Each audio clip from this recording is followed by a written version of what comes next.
£3, that's all it costs to come and drive this 4-mile-long tarmac rally stage. A bargain if you ask me. And not only that, whilst you're crashing down the hillside wondering how to explain this to your insurance company, you'll at least catch a glimpse of some of Somerset's stunning scenery. Super!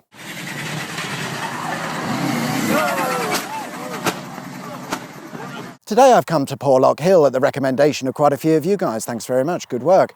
Porlock Hill towers above the county of Somerset with an incredible height of at least 34,727 centimetres above sea level, and our rally stage runs along the hillside and into the village of Porlock. Before we get to the rally stuff, we need to look at Porlock Hill a little more closely because it's where we find another road, the A39, making a similar journey across the hillside. The A39 runs between Bath and Falmouth with a length of around 190 miles, and the section we're interested in at Porlock Hill was constructed in around 1840.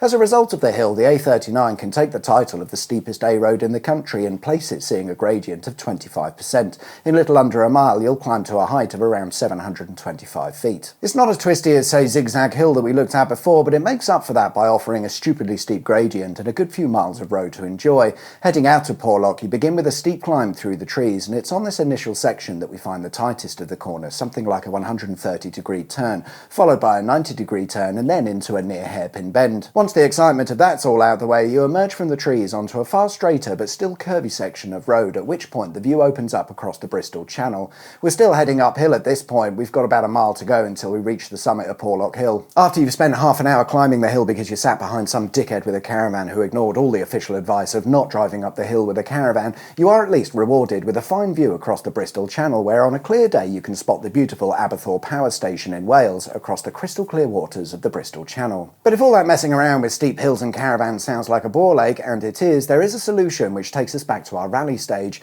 It's called New Road, and it was built shortly after Porlock Hill, or the A39, by a local landowner who had recognised the steep nature of the road. Thinking he could cash in, he built his new road called New Road along a far less steep a gradient. Rather than 25%, this was more like 7%. His thought was that with all of the traffic being horse-drawn, it would take so long to get up the hill, a less steeper route would be worth a few shillings and pence to those keen to save a bit of time, and thus he opened his road as a toll road through his estate. Unfortunately, it seemed that the horses didn't really have too much of an issue getting up the hill, even when towing heavy loads, so it was far from the money earner Matey Boy had in mind, but nonetheless, a fantastic 4-mile stretch of road was created, featuring more corners than is appropriate, with 2 lovely handbrake-required hairpin turns, all spread across an undulating terrain, perfect for, I don't know, rallying? 170.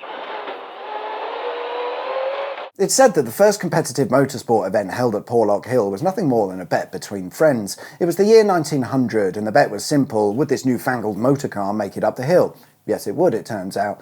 The odd event would be held over the coming decades, but in the 1960s, New Road was used as a tarmac rally stage in the RAC Rally. At the time, one of the fastest drivers was Pat Moss, completing the rally stage in 3 minutes 56 seconds in, I think, an Austin Healey, and back then she was one of the most successful female rally drivers, perhaps even the most successful. Pat was certainly a force to be reckoned with, certainly in the Healey days.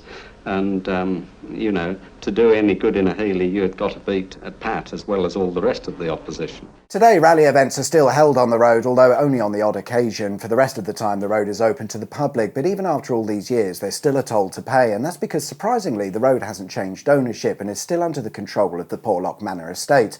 The toll booth is a bit of an odd structure, perhaps best described as a shed, and it's found roughly at the halfway point along the road. OK, I will admit, it's not quite the purpose-built rally stage that I might have led you to believe. It's a road that was built at a time when the car didn't exist after all, but it has been used by several race and rally organisations, so if it's good enough for them, it's good enough for me. 3 right over bump into 3 right and 2 flat 2 right through posts. Flat 2 right again. My research suggests that the first official RAC rally ran from the west end of the road and into Porlock village. However, after that, most of the rallies seem to run in the opposite direction, which is what we're going to do today. It would seem that a fast lap time, if you can call it that, is around 4 to 5 minutes. That's the time to beat then, I suppose, but I do have to drive within the law and perhaps somewhat safely. Still, I'll give it a go. Thanks for watching.